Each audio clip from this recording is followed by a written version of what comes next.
కూడా ఎప్పుడైతే సార్ గరికపాటి గారైనా ఇంకొక చాగంటి వారైనా అనేక విషయాలు వాళ్ళు చెప్పే ఇప్పటి పరిస్థితులకు సరిపడవు. ఇంకా దాని గురించి పెద్ద ఏమీ ఉదాహరణకు స్త్రీల వస్త్రధారణ మీద గరికపాటి మాట్లాడిన దాన్ని నేను చాలా తీవ్రంగా క్షమించాను. లేకపోతే అక్కడ చిరంజీవి ఫోటో దగ్గర జరిగిందని నేను చాలా తీవ్రంగా మాట్లాడాను. అవి చాలా సాధారణమైన వీళ్ళు ప్రవక్తలు అంటే ప్రా అనేది తెలుగులో ప్రకృష్టం అంటే ఉత్కృష్టమైందని చెప్పడానికి ప్రా వాడతారు. ప్రప్రథమం అంటే ప్రథమమే, అందులో కూడా అప్పర్ మోస్ట్ అన్నట్టుగా ఫస్ట్ అనేది వెరీ ఫస్ట్ అంటుంటుందండి. ప్రప్రథమం అంటే ప్రా అంటే అంతే వచనము ప్రవచనము. కబీర్ వచనాలు ఉన్నాయి, తుకారం వచనాలు ఉన్నాయి, ఇలా చాలా వచనాలు ఉన్నాయి. తిరుక్కరాల్ వచనాలు ఉన్నాయి. తమిళనాడులో చెన్నైలో ఆయన కోసం పెద్ద ఇదే కోవెల్లో కట్టారు. కాబట్టి ఇవి కూడా వచనాలన్నీ ప్రవచనాలు కాదు, మీరు అది గుర్తించండి. అసలు స్త్రీలను చదువుకోనివ్వకూడదు, వాళ్ళకి అష్టావర్షాత్ భవేత్ కన్యా 8 ఏళ్ళు దాటకూడదు, ఇవన్నీ కూడా చెప్పారు సార్. అలా చెప్పిన వాళ్ళే స్త్రీలు శ్మశానానికి పోకూడదు. ఉదాహరణకు ఎందుకు పోకూడదు మళ్ళీ ఇలా చెప్తారు. కానీ నిజానికి పెంచిన వాళ్ళు, తోడు నిలిచిన వాళ్ళు ఎందుకు వెళ్ళకూడదు? ఇవన్నీ అనేక నమ్మకాల నుంచి వచ్చిన విషయాలు తప్ప ఇంకోటి కాదు. కొన్ని ఇళ్లలో పోతారు, కొన్ని ఇళ్లలో పోరు. కాబట్టి ఇక్కడ తలనీళ్ళు ఇవ్వకూడదు. ఆమె భక్తితోనో ప్రేమతో ఆమె ఇవ్వాలనుకుంది.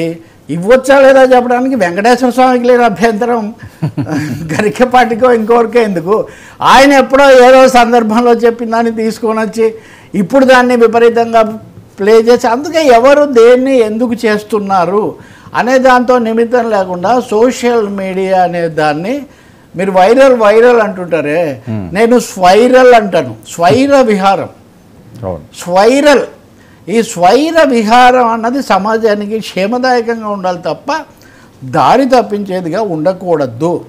ఎవరు తలనీలాలు ఇచ్చుకుంటారు, ఎవరు బాబ్డ్ హెయిర్ పెట్టుకుంటారు, ఎవరు మొగలి జడ వేసుకుంటారు, ఎవరు కటింగ్ చేసుకుంటారు, వాళ్ళకు వదిలేయండి సార్. మీరు వాళ్ళంటే నేను గరికపాటే ఈమె గురించి చెప్పాడని అట్లా ఎప్పటిదో ఇప్పుడు ప్లే చేస్తున్నారు, అంతే కదా.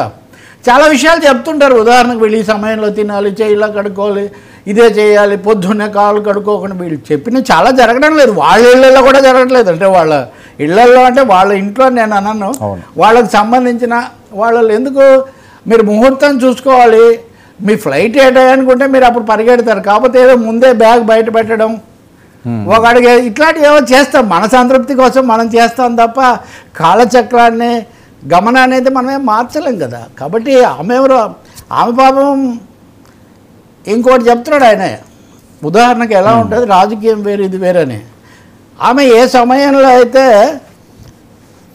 పవన్ కళ్యాణ్ గారిని పెళ్లి చేసుకున్నారో అప్పుడే హిందూ అయిపోయారు ఆమె.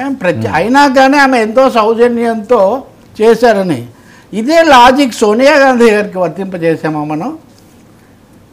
ఆమె అసలు దేశాన్ని వదిలేసి దేశానికి వచ్చి అత్తగారి హత్య జరిగినా, భర్త హత్య జరిగినా కాంగ్రెస్ పార్టీకి నాయకురాలుగా ఉన్నారే. మనము విదేశీ వనిత నోరు తెరిస్తే ఇటలీ పార్టీ అంటున్నామే. మరి అందుకనే తర్కం అనేక విధాలు ఉండకూడదు. వారు సంబంధం లేని విషయాల్లో కనపడవచ్చు. కానీ ఎప్పుడు ఆమె కూడా వెళ్ళి ఆ కుంభమేళాలో మునుగుతారు. మనం మాట్లాడతాం, రకరకాలుగా చేస్తాం. అందుకనే డబుల్ స్టాండర్డ్స్, ద్వంద్వ ప్రమాణాలు, వ్యర్థ వివాదాలు, క్షుద్ర భాషణలు పనికిరావు. ఈ 3 చెప్తున్నాను నేను సార్. అది మహిళలను, వారి సతీమణులను, కుటుంబాలను తీసుకొని రావడం మరింత అపచారం. సాక్షాత్తు వీళ్ళని అవమానించడం అంటే మొత్తం ఆచారాన్ని అవమానించడం, ఇంకా అంతకంటే ఏం లేదు సార్. టీటీడీలో వైసీపీకి 2000 మంది ఇన్ఫార్మర్లు అట. ఇదొక గోవుల మన్నంపై భువన్ వ్యాఖ్యలు ప్రభుత్వం చాలా సీరియస్ తీసుకుంటున్నదా? ఇన్ఫార్మర్లు ఉన్నారని అనుమానాలు వ్యక్తం చేస్తున్నారు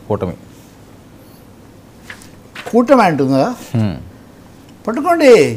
అసలు టీటీడీ మా చేతుల్లో ఉంది కదా. టీడీపీ ఒక అక్షరం కామన్, ఒక అక్షరమే తేడా. కాస్త ముందు వెనక పక్కన పెడితే.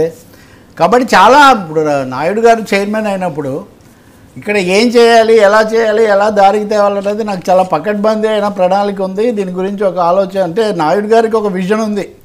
చంద్రబాబు నాయుడు గారికి 2047, 2029 2 విజన్లు ఉన్నట్టే నాయుడు గారికి తిరుమల విజన్ ఒకటి స్పష్టంగా ఉంది. బిఆర్ నాయుడు గారికి. ఆయన దాన్ని అమలు చేసి తప్పకుండా ఇటువంటి సమస్యలు రాకుండా, వివాదాలు రాకుండా ఇన్ఫార్మర్లు ఎవరిలో వాళ్ళందరినీ కూడా, ఒకటైతే నిజం, వెంకటేశ్వర స్వామి వీరు వైసీపీ ఇన్ఫార్మర్లా, టీడీపీ ఇన్ఫార్మర్లా, కాంగ్రెసా, బీజేపీనా అనే తేడా అయితే ఆయన చూడరు. అవును, అంతే కదా. ఎవరు వచ్చినా వాళ్ళు వెళ్ళి, ఇప్పుడు ఉదాహరణకు ఒక ఎన్నిక వస్తుందంటే అందరూ కొండ ఎక్కుతారు, అవతల అభ్యర్థి ఎక్కుతాడు, యువతల అభ్యర్థి ఎక్కుతాడు. కాబట్టి కొండ మీద రాజకీయాలు వద్దు అని మనం అనుకుంటున్నప్పుడు దాన్ని మీరు తప్పు పద్ధతిలో ఎవరైనా చేస్తే వాళ్ళ రాజకీయాలు ఏమైనా వాళ్ళ మీద మీరు చర్య తీసుకోండి చట్టరీత్యా. అంతేగాని వాళ్ళు వైసీపీ వాళ్ళ, వాళ్ళు టీడీపీ వాళ్ళ, లేకపోతే ఇంకొకరా, ఈ చర్చ బొత్తిగా అవసరం లేనటువంటి వ్యవహారమే. కానీ మీది మీ చేతుల్లోనే ఉంది కాబట్టి మీరు తప్పకుండా ఆ చర్య తీసుకొని ఉంటే నిజానికి ఇట్లాంటివి జరిగి ఉండేవి కాదు. ఉదాహరణకు ఇప్పుడు ఆవులు 10 నెలలు అయింది కదా, ఆఖరికి నెయ్యి లాంటి తీవ్ర దుమారం వచ్చినా కూడా ఎందుకు పగ్గాలు బిగించలేదు, ఎందుకు దాన్ని అదుపులోకి తేలేదు, మనకు అర్థం కాదు నిజంగా ఉంటే.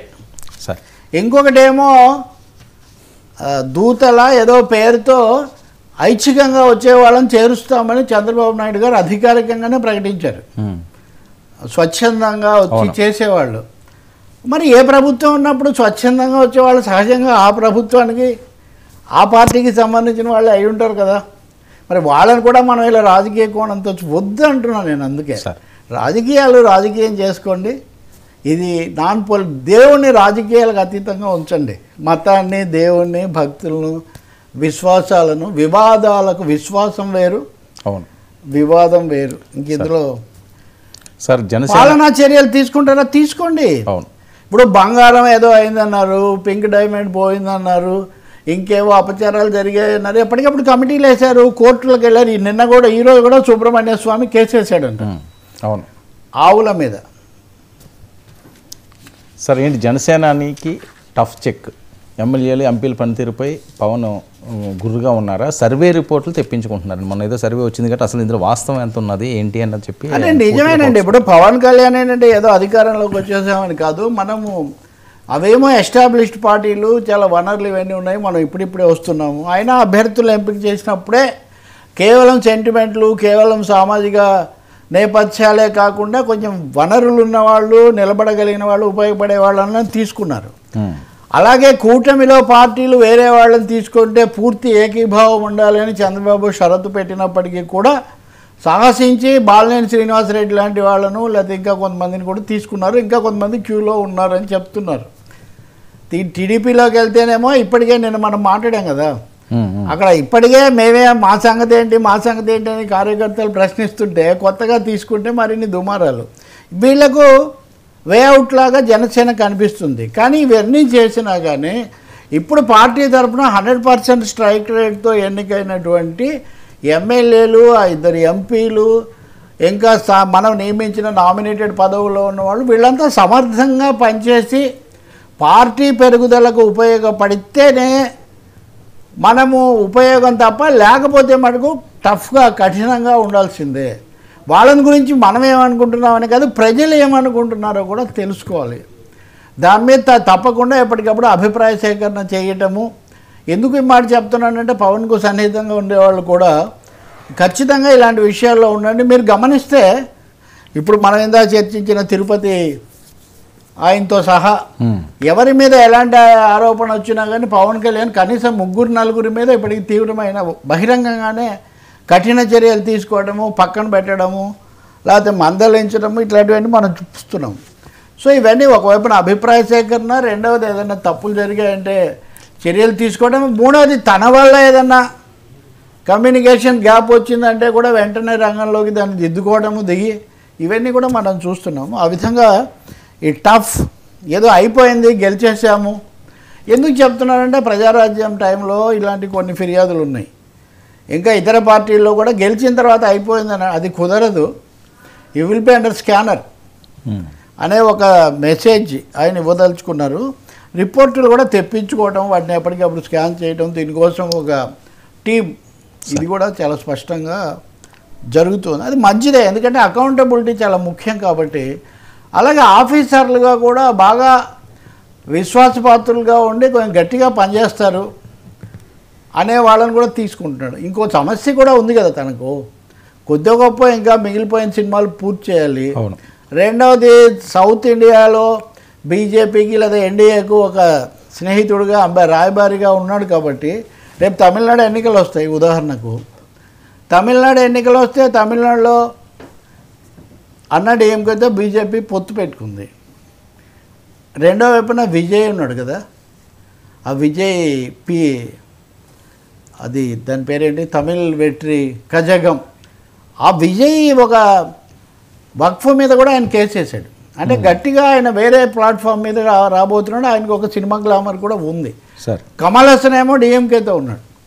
కాబట్టి ఈ సమయంలో ఇతర రాష్ట్రాల్లో కూడా తనకు పని ఉంటుందని ఆయన భావిస్తున్నాడు. సార్ అటువంటిప్పుడు ఇక్కడ ప్రతినిధులుగా ఉన్నవాళ్ళు, నాయకులుగా ఉన్నవాళ్ళు చక్కగా ఉంటే తప్ప, గట్టిగా ఉంటే తప్ప పార్టీని, ప్రభుత్వంలో భాగస్వామ్యాన్ని కాపాడుకోలేము అనే ఒక స్పష్టతతో ఉన్నట్టుగా ఉంది. మరి ఆ మంత్రివర్గం, ఈరోజు మంత్రివర్గం జరుగుతుంది. దానికి ఆ విస్తరణ ఏమవుతుంది, నాగబాబు మంత్రి అయితే బహుశా కొంచెం ఆయనకి ఇస్తాడేమో, చూడాలి. అది ఇంకా నాగబాబు గారికి ఈరోజు వచ్చే ఛాన్స్ ఉన్నదండి.